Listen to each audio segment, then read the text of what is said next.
Hi, this is a Czechoslovakian phone. The particular model is a T65. I believe it was made around the 60s. You can see it kind of has a fire engine red for the part of it there. It's kind of an accent color and kind of a light cream. I'd consider it a light school bus yellow, old yellow. And it's all pretty much plastic here. You can listen to it as we spin the dial. It has a hearing impaired feature, so this actually amplifies the audio level of the phone call, so it does help people, and that is kind of an innovative feature. The phone itself was made in the Tesla factory in Czechoslovakia. There you can see it says Tesla. It's kind of worn off, whatever that word is. And then made in Czechoslovakia. There's kind of a dial here where you could service it.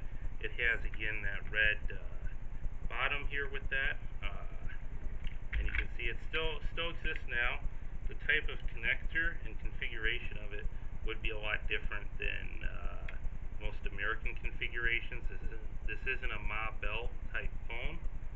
And the main thing that, again, I think is kind of cool and an emphasis that I would say is the audio button. That was kind of an innovative thing at the time. And then the fact that this does seem a little, this is kind of the equivalency of the Model 500 that I've talked about before in the past. It's the European equivalency. They had them in Paris, I'd heard. They had them in France. This one was made by the people in Czechoslovakia. And phone listens to you while you listen to phone. Mother Russia hears all. Pretty much. I mean, I think it was pretty much a spying machine. It would have surprised me if they had the thing bugged. I mean, you know, who knows what was going on there. But you can see kind of the number. Maybe this was their number. Maybe this is a repair number. They actually have a repair company here. Rami. They also serve Rami noodles, which is a Czech delicatessen. Because they're like, all we have is our ketchup, our noodles, and our kolaches. We have no harvest. We have nothing. And cabbage. And cabbage. Much cabbage. Much cabbage. So much cabbage. And in spring, sometimes mushroom. But we have phone, and we try to phone home, but no one answers. And that's pretty much the Tesla phone. There you have it. This is Captain Unusual speaking. This is the Deviant historian's. This is the jewel of his collection. The heritage phone. Because the Deviant historian is half Czech himself. So, yep. So we have a lot of Bohemians. So this would be great in a lot of Bohemian gentrified areas. They would love this. They could put it right next to their first generation iPhone and just have a field day with their historical and cultural significance of. Yep. And get all ironic about it. Be like, wow, look at this thing could barely call somebody and they had to pay all this money for long distance. Where this thing can go online and can download proprietary apps in a walled garden environment. They do have one thing in common though.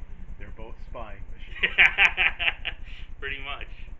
That is pretty cool. But see, what's nice with the newer innovative one is it has geo-tracking. Yeah. So they can know your precise location when they want to send in the drones. Yes.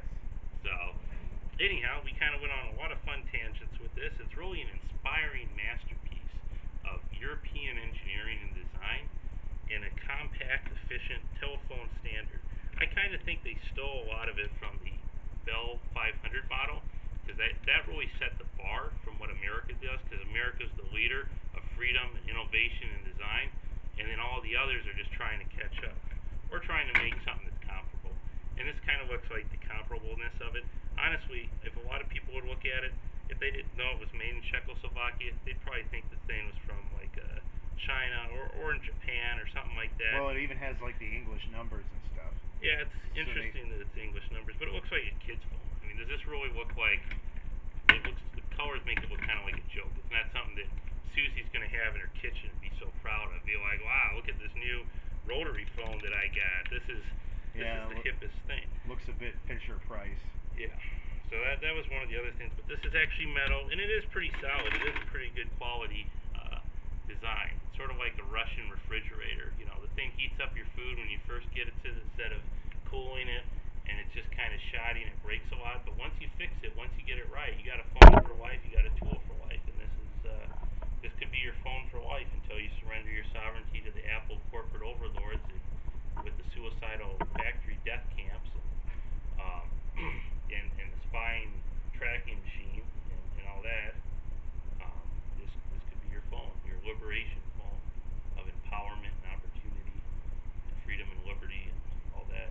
Maybe not this one because it's a Soviet spying phone, but something comparable to it.